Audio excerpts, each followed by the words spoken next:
Ce qu'il faut comprendre, c'est que dans un pays normal, donc pas la France, ça fait bien longtemps que, alors j'allais dire cet homme, cette pourriture, hein, parce qu'à un moment donné, il faut appeler un chat, ne devrait même plus respirer. Voilà. Mohamed Bakali, hein, ou Timothée Lagrange, présenté comme l'un des cerveaux des attentats de Paris en 2015, va pouvoir sortir de prison. On vous explique. Alors, c'est-à-dire que, de ce que j'ai compris, hein, le mec était en prison en France, mais il s'est dit non, non, je veux aller un petit peu en Belgique, comme ça je vais avoir le droit de sortir. Et la justice belge, pardon, ils ont dit oui. Oui, oui, c'est vrai que t'as le droit de sortir parce qu'il s'est bien comporté. Hein, oui, il s'est bien comporté en prison. Il était gentil. Il était gentil. Hein, c'est-à-dire que le mec a mis au point les attentats de Paris en 2015, mais il est gentil. Comme si que ça allait dans la même phrase. Bref, on écoute la vidéo de légende et après il y a un article. Mohamed Bakali, accusé d'être le cerveau des attentats de Paris en 2015, va pouvoir sortir de prison. La France serait très en colère contre cette décision de l'État belge. On vous explique. Condamné pour son rôle de... Et la France n'a tellement plus aucun pouvoir à l'international qu'on peut rien faire, quoi. Normalement, si on était encore un pays qui avait de la valeur, tout simplement, on dit ah non, non, ça c'est pas possible, ou alors tu nous le ramènes, il termine sa peine chez nous. Et d'ailleurs, il ne devrait même pas avoir à terminer sa peine, puisque sa vie aurait déjà dû s'arrêter il y a 11 ans, quand il s'est fait attraper en 2015. Mais tu comprends, hein, merci Badinter, grâce à lui, il est toujours là. Hein, merci. Logisticien dans les attentats du 13 novembre 2015, il a été condamné à 30 ans de réclusion criminelle en France. Il va bénéficier de 6 congés pénitentiaires de 36 heures chacun en Belgique. Détenu à la prison d'Ytre, il a obtenu cette décision du tribunal de Bruxelles malgré l'avis défavorable du parquet. Le tribunal met en avant son bon comportement en détention ainsi que ses démarches pour trouver un emploi et un logement. Son épouse serait même ravie à l'idée de pouvoir l'accueillir. Abonnez-vous à Légende. Oh bah oui, son épouse elle doit être ravie. Hein. Je sais même pas quoi dire. Sincèrement, je sais même pas quoi dire. Quand... Mais quand je vous dis que rien ne va, c'est que rien ne va.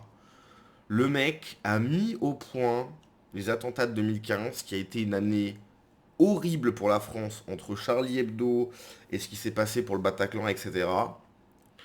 Et le mec ressort, quoi. C'est comme Salah Abdeslam. Salah Abdeslam, un jour, il va sortir dehors. Il sera en liberté. Salah Abdeslam sera en liberté. Alors, on ne sait pas, on peut l'espérer. Hein. Peut-être qu'entre le moment où je fais cette vidéo et le moment où où il aura la possibilité de sortir, on aura gagné. Et c'est-à-dire que si on gagne, effectivement, Salah Abdeslam ne sortira jamais. Enfin, du moins, avec les pieds devant, quoi. Donc, mais là, pour le moment, c'est pas le cas, si tu veux.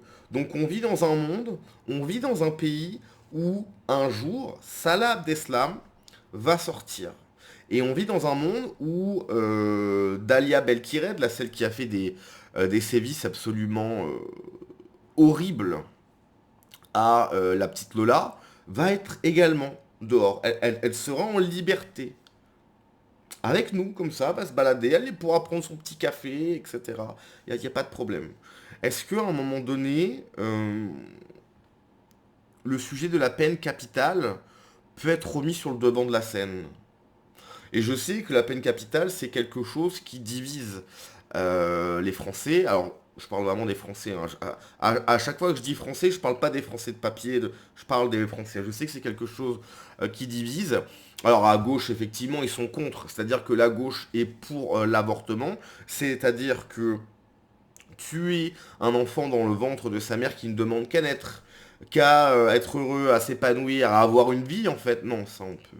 Non, ça on peut le dézinguer. Par contre, Salah Abdeslam, ah bah non, non, non, bah on est des humains. Bah c'est des humanistes à droite, ouais. Un petit embryon qui a déjà son code génétique, qui est en train de se former, avoir son petit cœur qui bat. Non, ça on peut le... Ça on peut le smasher. Par contre, Salah Abdeslam, ah bah non. Oh bah non, non bah, attends, il a que le droit d'avoir la télé. Et lui, pareil. Donc là, en vrai, premier degré, hein. J'ai pas compris le truc. Hein. Le mec était en prison en France. Il s'est dit, j'ai le droit de faire... j'ai 6 congés pénitentiaires en Belgique. Il part en Belgique, il dit, regardez, là, je suis tout gentil. Bon, bref, peut-être que dans l'article, Alors, condamné en France à de lourdes peines pour son rôle dans l'attentat déjoué du Thalys, et ceux du 13 novembre 2015 à Paris, Mohamed Bakali va pourtant bénéficier de congés pénitentiaires en Belgique. Pourquoi? Pourquoi? Mais vraiment pourquoi? Une possibilité liée aux règles belges d'exécution des peines, on s'en fout. En fait. Ah, j'ai rien contre la Belgique, hein. Mais en fait, non, non. Le mec, il a fait des choses abominables sur notre sol, on le garde si tu veux. Là, déjà problème. Dès le début, problème. D'exécution des peines plus souples que celles en vigueur en France, et B, qui lui permettent de solliciter un premier aménagement de peine après un tiers de détention. Encore problème. Condamné pour son rôle de logisticien de la cellule terroriste responsable de l'attentat déjoué du Thalys Amsterdam-Paris en août 2015, puis des attentats de Paris du 13 novembre 2015, Mohamed Bakali s'apprête à bénéficier de 6 congés pénitentiaires. 6. Oh, c'est les vacances. Ouais, c'est les vacances. 6, c'est pas mal, hein. C'est bien. Oh, j'espère qu'il est bien dans sa cellule. Hein, qu'il a un petit café, peut-être même qu'il y a des gens qui viennent, qui le pompent un peu. Bah, j'espère, bah attends, quand même. Oh. Et c'est quand même la République française, hein, attention. L'homme de 39 ans, originaire de Verviers. Oui, Verviers, bien sûr. Hein. Mohamed Bakali, Verviers, bah bien sûr. Est en effet pour l'instant détenu à la prison d'Ytre, mais a été condamné en France. 25 ans de réclusion criminelle pour l'attentat déjoué du Thalys et 30 ans de réclusion criminelle avec une période de sûreté des 2 tiers pour les attentats de Paris. 2 tiers, il n'a pas fait 2 tiers là. Encore problème. S'il avait purgé sa peine en France, ah donc de base il était en Belgique, ok. Pourquoi? Il n'aurait pas pu bénéficier d'un aménagement de peine, d'un aménagement de peine avant d'avoir purgé 2 tiers de sa peine et donc 20 ans de prison. Mais en Belgique, il peut réclamer un congé pénitentiaire. Imagine, il faut être quel genre de minable pour avoir voulu faire ça, les attentats de Paris, et oser demander un congé pénitentiaire. Il faut vraiment être un sous-homme. Faut vraiment être un sous-homme. 6 congés de 36 heures. Mohamed Bakali a donc droit à un total de 6 congés pénitentiaires de 36 heures maximum chacun. Oui, c'est les vacances, quoi. Il part en... Oh, il part en colo, oui, il va voir ses copains. Hein, mais bien sûr. La décision a été prise par le tribunal d'application des peines de Bruxelles sur avis contraire du parquet. Oh, mais il s'en fout. Dans sa justification, le tribunal estime qu'il a accompli des démarches pour rechercher un emploi et un logement. C'est un bon gars. Il veut se réinsérer dans la société, mais bien sûr. Qu'il se comporte de manière calme et respectueuse. C'est un bon gars. Il a le cœur sur la main. Et que son épouse est enthousiaste à l'idée de l'accueillir. Moi, j'aimerais bien savoir c'est qui sont. Attendez. Alors ça, hein. J'aimerais bien savoir qui est son épouse. Je sens qu'on va rigoler, tiens. Alors, dit... tac. Grok.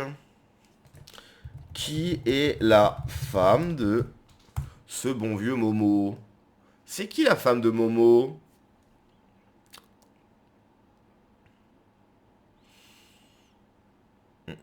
Quand tu veux. Shama. Il s'agit de l'épouse religieuse de Mohamed Bakali, l'accusé belge marocain. Oui, marocain quoi. Condamné pour ce rôle logistique dans les attentats, dans son avis. Elle est la mère de ses 2 enfants. Oh, les petits bouts de chou. Oh là là là là. Oh, les petits bouts de chou, ils doivent être trop mignons. Dans les procès, un verbaux d'enquête cités lors du procès, elle le décrivait comme un père attentif, respectueux. Ouais. Ouais. Le mec, il a voulu tuer des centaines de personnes dans un pays qui n'est même pas, qui n'est même pas le sien. Il est respectueux. C'est un bon gars. C'est un bon gars, Momo. C'est un bon gars. Elle n'a pas témoigné au procès et a pris son implication par la presse. Bakali vit désormais en Angleterre où son époux porte le niqab. Bah bien sûr. Bien sûr. Si tu fais référence à une autre personne. Non, non, mais je fais référence à lui. Voilà. Bref. Donc j'espère que vous êtes contents. Momo, bientôt de retour. Pour vous jouer des mauvais tours. Hein, sauf que la Team Rocket... c'est dans Pokémon et ça n'existe pas. Par contre là c'est dans le vrai monde. Voilà. Donc t'as des gens en Belgique qui vont croiser Momo. Voilà. S'il y a des amis belges qui nous regardent, voilà. Vous allez croiser Momo à la terrasse d'un café en train de fumer sa clope et peut-être en train de préparer autre chose. Préparer sa vengeance. Voilà. Ah on est bien en Europe de l'Ouest. On est bien. Allez, je vous dis à la prochaine. Ciao.